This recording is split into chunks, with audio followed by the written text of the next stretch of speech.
السلام علیکم۔ اچھا جی، یہ کچھ لیٹسٹ نیوز ہیں جی آپ لوگوں کے لیے۔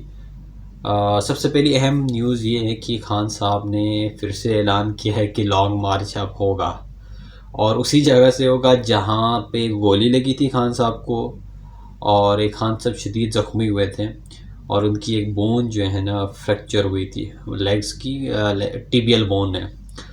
تو اب خان صاحب کو تو کہا گیا ہے کہ at least you have to rest for 2 to 3 weeks، لیکن 10 دن تو کم از کم خان صاحب کو ریسٹ کرنا ہوگا، اور وہ ریسٹ کریں گے، لیکن لانگ مارچ رکے گا نہیں۔ لانگ مارچ نہیں رکے گا، لیکن کیسے خان صاحب جو ہیں پھر لانگ مارچ میں شرکت کریں گے؟ وہ تو خان صاحب نے کہا کہ میں آن لائن خطاب کروں گا، لہذا خان صاحب آن لائن خطاب کریں گے، اور جب لانگ مارچ راولپنڈی پہنچے گا تب خان صاحب خود تشریف لائیں گے، اور دین اس سے آگے اسلام آباد کیسے جانا ہے اس کا ڈیسیجن لیا جائے گا۔ تو یہ تو بہت آج کی جو ہے بہت بڑی نیوز ہے، اور عوام پھر سے چارج ہو رہے ہیں، اور پھر سے عوام نکلے گی۔ لانگ مارچ جو ہے کہ جو مومنٹم بنتا جا رہا تھا وہ پھر سے بڑھے گا، اور یہ لانگ مارچ جو ہے نا پھر سے اسلام آباد کی طرف چلے گا۔ لیکن اس دفعہ امپورٹڈ حکومت نے بھی جو ہیں بہت بڑے پلان کیے ہوئے ہیں کہ وہ اب خان صاحب اور ان کے جو ہیں جو فرینڈز ہیں، ان کے سرکل کے لوگ ہیں، ان پر بہت زیادہ مقدمات بنائیں گے، اور پہلے بھی انہوں نے بہت سارے مقدمات بنائے ہیں، لیکن اس بار جو ہے انہوں نے ایسے ٹھان لی ہے کہ ایسے مقدمات کیے جائیں جس سے جو ہے ان کو بچنا مشکل ہوگا۔ خان صاحب کے جو دوست ہیں ان کو پریشرائز کیا جائے گا، ان پر پریشر ڈالا جائے گا، اور پاسبل یہ بھی ہے کہ ایک دو دوست خان صاحب کو چھوڑ جائیں، مگر یاد رکھیے گا کہ جو بھی خان صاحب کو اس وقت چھوڑے گا، ان کو دھوکہ دینے کی کوشش کرے گا، وہ اس کی سیاست زیرو ہو جائے گی۔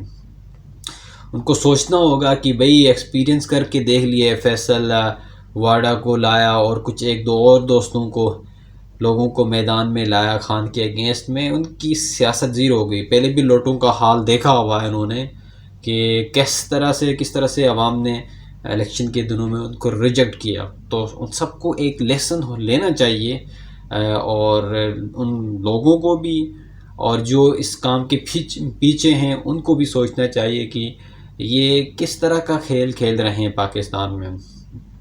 یہ کھیل ابھی پھر سے سٹارٹ کیا ہے انہوں نے۔ ان کو سمجھ آتی نہیں ہے کہ بھئی جتنا آپ اس پہ عوام کے اگینسٹ میں، یعنی خان کے اگینسٹ میں کرتے جاؤ گے چیزیں، ملک کا نقصان ہوتا جاتا ہے، اور ان کو فکر ہی نہیں ہوتی ہے کہ ملک کا نقصان ہو لیکن ان کی سیاست جو ہے بچی، ان کی حکومت بچتی رہے، ان کو کوئی فرق نہیں پڑتا کہ ملک کا کیا ملک نقصان ہو رہا ہے، ملک کس طرف جا رہا ہے۔ They are only concern with their cases, انہوں نے اپنے کیسز سارے ختم کر لیے، کہ نیب کے سارے لاس چینج کر دیے، اور اب انیلی این آر او دے رہے ہیں، اور آگے سے لاسٹ این آر او اپنے مفرور لیڈر کے لیے ان کو بلانے کی کوشش کریں پاکستان میں۔ یہ تو سب کچھ ہو رہا ہے، اور حکومت میں آ کے انہوں نے ایسا ہی کیا ہے۔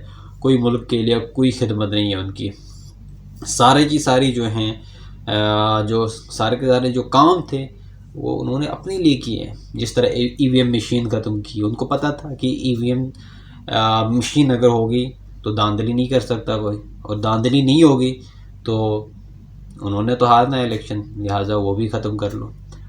اوورسیز پاکستانیوں کا ہمارے ووٹ ختم کر لیے، ان کو یہ بھی پتہ ہے کہ پاکستان سے باہر ساری دنیا، پاکستان کے سارے لوگ جہاں بھی ہے پاکستان سے باہر دنیا کے جس کونے میں بھی ان سے نفرت کرتے ہیں، لہٰذا انہوں نے اوورسیز کا ووٹ بھی ختم کیا۔ تو یعنی اس طرح کے جو ہیں اقدامات کی ہیں اس 6 مہینے کے اندر، جس سے ان کی اپنی جو ہیں گورنمنٹ کو فائدہ پہنچا ہے، عوام کو ایک پلہ برابر کوئی ریلیف نہیں ملی۔ تو یہ تو ان کے جو ہیں کارنامے ہیں۔ دوسری یہ بات یہ کہ ایف آئی آر درج نہیں ہو رہی پنجاب میں، حالانکہ یہ حکومت بھی پنجاب میں پی ٹی آئی کی ہے، اس کے باوجود بھی، یعنی دیکھو حکومت کا کچھ نہیں ہوتا ہے. جس طرح پرائم منسٹر ہیں اس وقت ایک ڈمی سے بنے ہوئے ہیں، ان کی کوئی چلتی نہیں ہے. اسی طرح پنجاب میں بھی جو ہے وزیر اعلیٰ ہے، اس کی بھی نہیں چلتی ہے.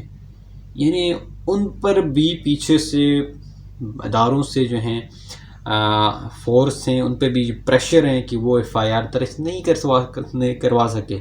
اور پنجاب کی جو آئی جی ہیں انہوں نے بھی کام کرنے سے معذرت کر لی پنجاب میں. یعنی وہ بھی پریشر آئے ہیں، ان پہ بھی پریشر ڈالا جا رہا ہے کہ بھئی آپ نے ایف آئی آر درج نہیں کروانی.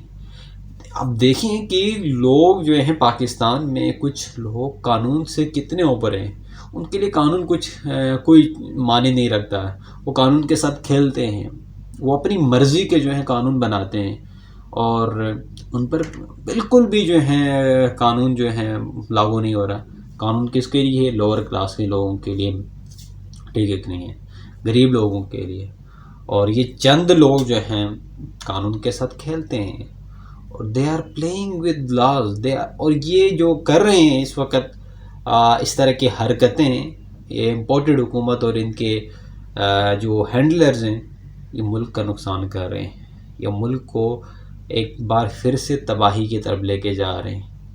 اس طرح پہلے تباہ ہو چکا تھا ملک، یہ تباہی پھر سے جو ہے پاکستان کو اس ڈائریکشن میں لے کے جا رہے ہیں. تو سوچنا چاہیے آپ کو کہ بھئی آپ جس طرح کی جو ہیں ان کو نہیں سمجھ آتی کیا کہ عوام کیا چاہتی ہے. اس وقت پاکستان کے اس وقت 90% لوگ اس وقت ری الیکشن چاہتے ہیں، اور 5% 10% لوگوں کی خاطر پورے ملک کا جو ہے اور چند لوگوں کو بچانے کے لیے آپ ملک کا نام بدنام کر رہے ہیں، اور ملک کو ایک پھر سے جو ہے تباہی کی طرف لے کے جا رہے ہیں. تو یہ سوچنا چاہیے، ان کو اداروں کو سوچنا چاہیے، پاکستان کی عدلیہ کو بھی یہ سوچنا چاہیے، ٹھیک ہے کہ نہیں، کہ ہم کس سے لے کے جا رہے ہیں ملک کو. اور سوچیں. اور اس وقت جو ہے ضروری یہی ہے کہ آپ فیصلہ کر لیں ری الیکشن کا، اور وہ ووٹ کا جو حق ہے جی وہ عوام کے پاس ہے، اور عوام چاہیں جس کو سلیکٹ کریں، اس کا رائٹ بنتا ہے کہ وہ پاکستان کی حکومت سنبھالیں. اب تک کے لیے اتنا ہی. مزید جو انفارمیشن کے لیے چینل کو ضرور سبسکرائب کریں. اللہ حافظ. پاکستان زندہ باد.